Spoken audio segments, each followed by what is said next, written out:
Hello दोस्तों, मैं हूँ एसमनी और आप देख रहे हैं मेरे यूट्यूब चैनल एसमनी एकेडमी।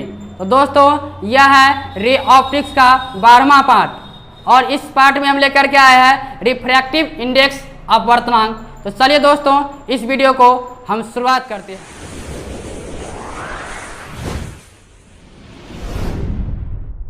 तो दोस्तों, यहाँ पे लिखा हुआ अपवर्तनांक अंग्रेजी में कहते हैं रिफ्रैक्टिव इंडेक्स। तो देखिए अपवर्तनांक क्या होता है, इसका फार्मूला पहले समझिए कि यहाँ पे देखिए अपवर्तनांक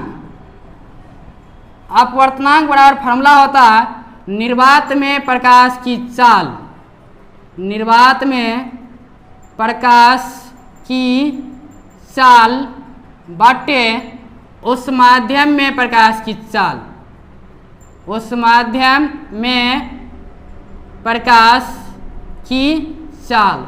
तो ये होता अपवर्तनांक का फार्मूला।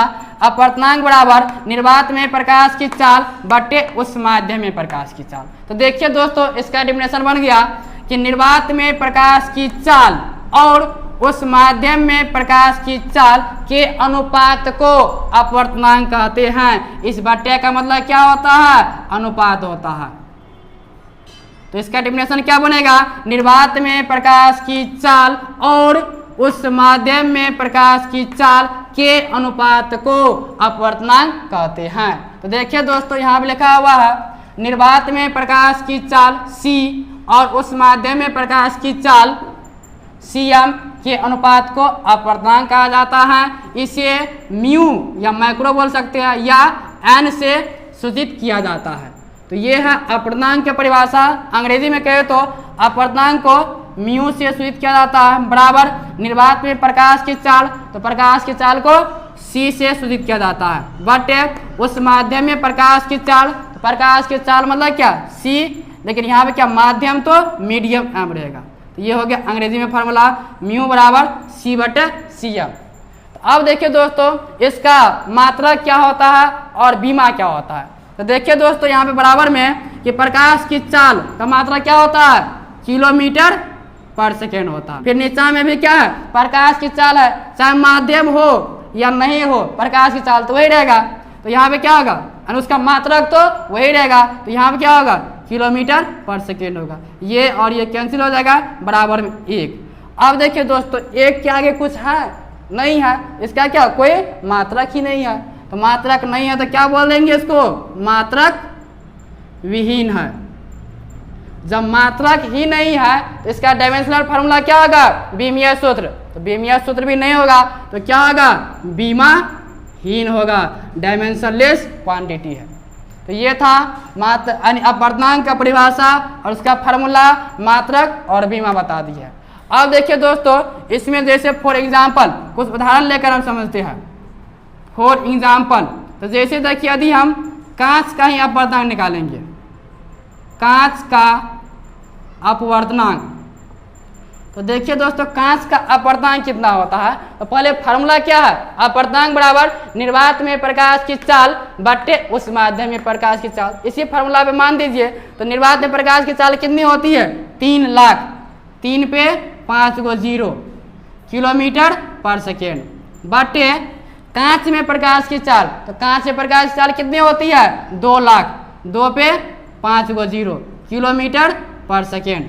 तो 5 0 कैंसिल हो जाएगा, 3/2 1 किलोमीटर पर सेकेंड, किलोमीटर पर सेकेंड कैंसिल, 3/2 बराबर कितना? 1.5। तो कांच का अपवर्तनांक कितना आ गया? 1.5 आ गया। इसी तरह एक और देखिए, जैसे पानी का अपवर्तनांक, पानी का अपवर्तनांक।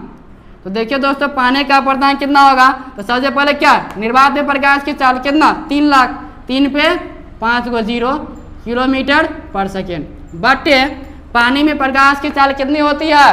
2,25,000। तो क्या होगा?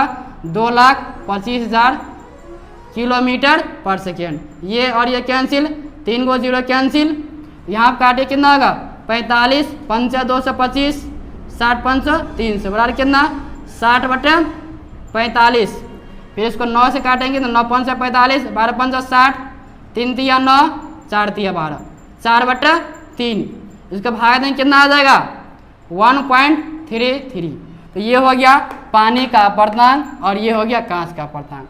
तो देखिए दोस्तों, अपर्धांक से बहुत सारे ऑब्जेक्टिव पूछा जाता है, तो कुछ महत्वपूर्ण अपर्धांक हम यहाँ पे लिख देते हैं।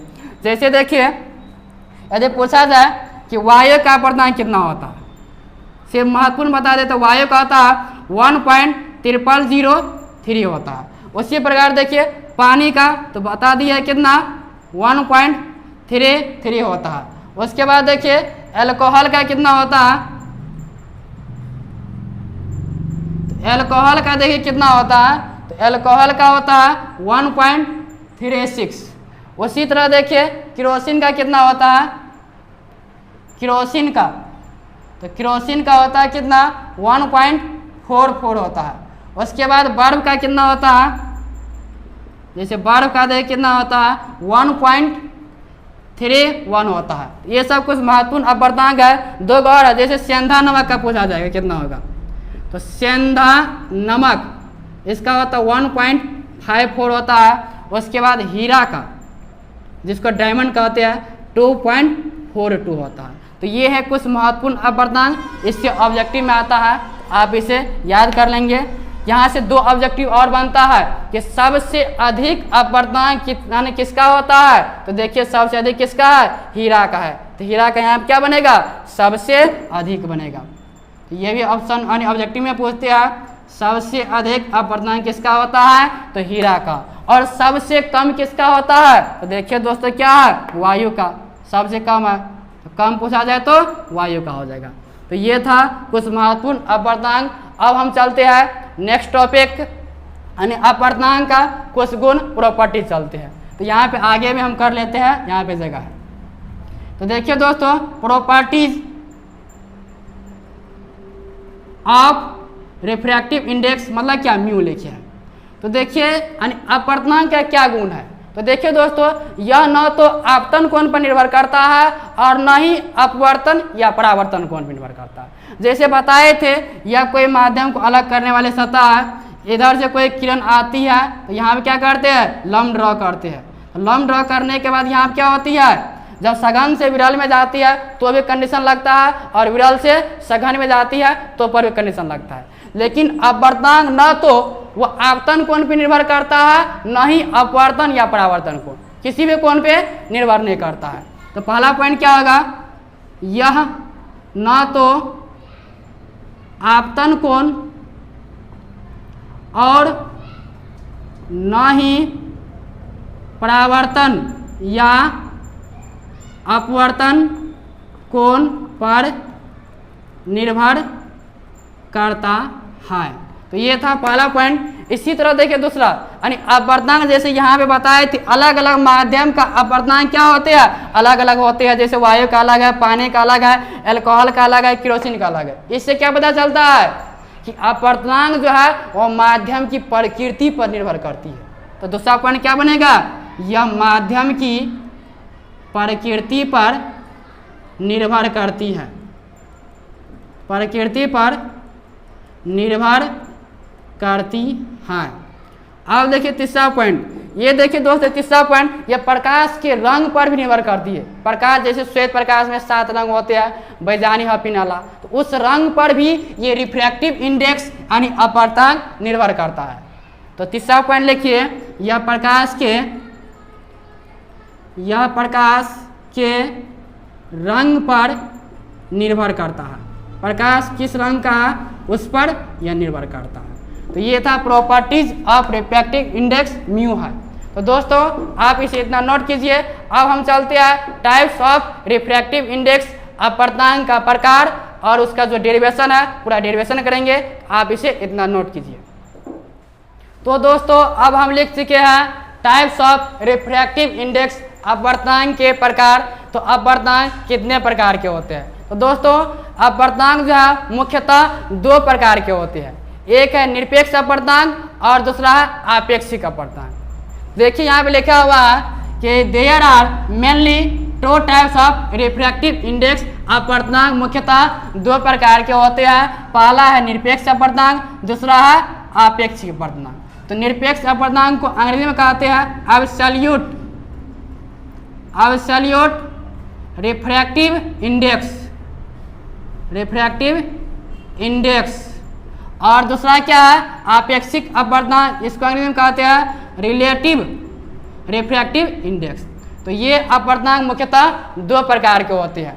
तो देखिए पहला जानते हैं कि निरपेक्ष अपवर्तनांक क्या होता है और दूसरा जानेंगे आपेक्षिक अपवर्तनांक। तो दोस्तों इस दोनों में देखिए आपेक्षिक अपवर्तनांक जो है इससे बहुत सारा न्यूमेरिकल बनेगा और इसका डेरिवेशन अभी हम करेंगे। तो सबसे पहले पहला समझते हैं। तो देखिए पहला में क्या है, निरपेक्ष अपवर्तनांक क्या होता है। तो दोस्तों जैसे वायु का अपवर्तनांक अभी बताए है कितना होता है 1.000 होता है। तो वायु का अपवर्तनांक लगभग 1 के बराबर होता है। तो देखो वही पॉइंट लिखा है कि वायु की अपेक्षा किसी माध्यम के अपवर्तनांक को उस माध्यम का निर्वात की अपेक्षा निरपेक्ष अपवर्तनांक कहा जाता है। वायु की अपेक्षा मतलब कि वायु को छोड़ करके कोई भी माध्यम हो तो उस माध्यम को निर्वात की अपेक्षा उस माध्यम को क्या कहते हैं, उस माध्यम को निरपेक्ष अपवर्तनांक कहते हैं। मतलब वायु को छोड़ करके, क्योंकि वायु का अपवर्तनांक लगभग 1 होता है। तो वायु की अपेक्षा किसी माध्यम के अपवर्तनांक को उस माध्यम का निर्वात की अपेक्षा निरपेक्ष अपवर्तनांक कहते हैं। बस इसमें इतना ही है। अब देखिए दूसरा है आपेक्षिक अपवर्तनांक। इससे फार्मूला सिद्ध करेंगे जिससे न्यूमेरिकल भी आता है। तो पहले परिभाषा समझिए कि दो माध्यमों के निरपेक्ष अपवर्तनांक के अनुपात को आपेक्षिक अपवर्तनांक कहते हैं। मतलब कोई दो माध्यम रहेगा और उस दोनों माध्यम का जो ये निरपेक्ष अपवर्तनांक निकालेंगे उसी को क्या कहते हैं, उसी के अनुपात को आपेक्षिक अपवर्तनांक कहते हैं। तो नहीं ना समझे, उदाहरण के लिए समझिए यहाँ पे उदाहरण के साथ। तो फॉर एग्जाम्पल, तो एग्जाम्पल के लिए मान लो कि माध्यम 2 का माध्यम 1 के सापेक्ष अपवर्तनांक। तो देखिए दोस्तों इसके लिखने का तरीका क्या है, माध्यम 2 का माध्यम 1 के सापेक्ष अपवर्तनांक, तो अपवर्तनांक को म्यू से, तो यहाँ पे क्या लिखेंगे, म्यू लिखेंगे। तो किसका, 2 का, तो 2 को आगे में लिखेंगे, किसके सापेक्ष, 1 के सापेक्ष, 1 को पीछे में। मतलब जिसका कहा जा रहा है उसको आगे, जिसके सापेक्ष बोला जा रहा है उसको पीछे लिखेंगे। फिर बराबर में जो आगे में है उसको ऊपर करेंगे और जो पीछे में उसको नीचा करेंगे। तो यहाँ पे क्या होगा, μ2 बटे पीछे में 1 है तो μ1 हो जाएगा। अब देखिए दोस्तों इन माध्यमों में यदि प्रकाश की चाल हम मान लेते हैं, एक को यानी μ1 वाला को C1 मान लेते हैं और μ2 वाला को C2 मान लेते हैं, तब क्या होगा। तो यहाँ पे लिखिए यदि इन माध्यम में प्रकाश की चाल C1 एवं C2 हो तो तब क्या होगा। तो यहाँ पे देखिए μ1 बराबर क्या निकल जाएगा, जब इस माध्यम में प्रकाश की चाल C1 एवं C2 हो तो μ1 बराबर निकल जाएगा C बटे μ1 के लिए C1 हो जाएगा। एंड और क्या होगा, μ2 बराबर में क्या होगा, C बटे μ2 के लिए C2 हो जाएगा। तो ये आ जाएगा। अब देखिए इसमें मान रखिए, इसीलिए यहाँ पे μ21 बराबर निकालेंगे तो क्या होगा, μ2 बटे μ1 हो जाएगा। फिर बराबर में तो देखिए μ2 का मान कितना है, C बटे C2, फिर इसका बटे μ1 का मान कितना, C बटे C1 हो जाएगा। तो देखिए यहाँ पे ये C और ये C कैंसिल हो जाएगा, C1 ऊपर जाएगा तो क्या हो जाएगा, C1 बटे C2 हो जाएगा। तो यहाँ पे क्या निकला, इसीलिए μ1 2 बराबर कितना, C1 बटे C2 निकल गया। इसको इक्वेशन फर्स्ट मान लेते हैं। इसी तरह देखिए दोस्तों यदि माध्यम 1 का माध्यम 2 के सापेक्ष अपवर्तनांक निकालेंगे तब क्या होगा। तो यहाँ पे देखिए, यहाँ पे क्या था, माध्यम 2 का माध्यम 1 के सापेक्ष, और अब निकालेंगे माध्यम 1 का माध्यम 2 के सापेक्ष। तो यहाँ पे लिखिए लैंग्वेज, माध्यम 1 का माध्यम 2 के सापेक्ष। तो अभी क्या बता, जिसको निकालना है उसको क्या करेंगे, आगे में लिखेंगे। तो म्यू क्या होगा 1, किसके सापेक्ष, 2 के सापेक्ष, 2 को पीछे में करेंगे, फिर 1 वाला को ऊपर में करेंगे, μ1 हो जाएगा बट्टे में, फिर पीछे वाला को नीचे करेंगे, μ2 हो जाएगा। तो अब देखिए यहाँ पे इसका मान दीजिए, μ1 का मान कितना है। तो देखिए μ1 का मान यहाँ पे लिखिए C बटा C1, क्या होगा, C बटा C1 हो जाएगा। फिर बटे म्यू टू का मान कितना C/C2 हो जाएगा, तो C/C2 हो जाएगा। अब देखिए ये C और ये C कैंसिल, तो बराबर में कितना बचेगा, C2 ऊपर जाएगा, C2/C1 बच जाएगा। और इधर क्या है, μ2 है, इसको इक्वेशन सेकेंड मान लेते हैं। अब देखिए दोस्तों इन दोनों समीकरण को गुना करते हैं, तो गुना करने के बाद क्या आता है, तो देखिए यहाँ पे हम कर देते हैं इक्वेशन फर्स्ट गुना इक्वेशन सेकेंड, ये दोनों समीकरण को गुना कीजिए। तो LHS में क्या है, μ1 2 इंटू इसका LHS क्या है, μ21 बराबर RHS कितना है, C1/C2 इंटू इसका क्या है RHS C2/C1 cancel, C2 cancel हो जाएगा। तो देखिए क्या बचेगा, यहाँ में μ1 2 इंटू μ21 बराबर कितना आया, 1 आया। तो यही फार्मूला हमें सिद्ध करना था जो यहाँ पे आ गया। तो दोस्तों ये था आपेक्षिक अपर्तांक यानी रिलेटिव रिफ्रैक्टिव इंडेक्स का डेरिवेशन। इससे हम बहुत सारे न्यूमेरिकल बनाएंगे। तो दोस्तों यह वीडियो कैसा लगा, यदि अच्छा लगा तो आप अपने दोस्तों के पास भी शेयर करें और आप इसे नोट कर लीजिए।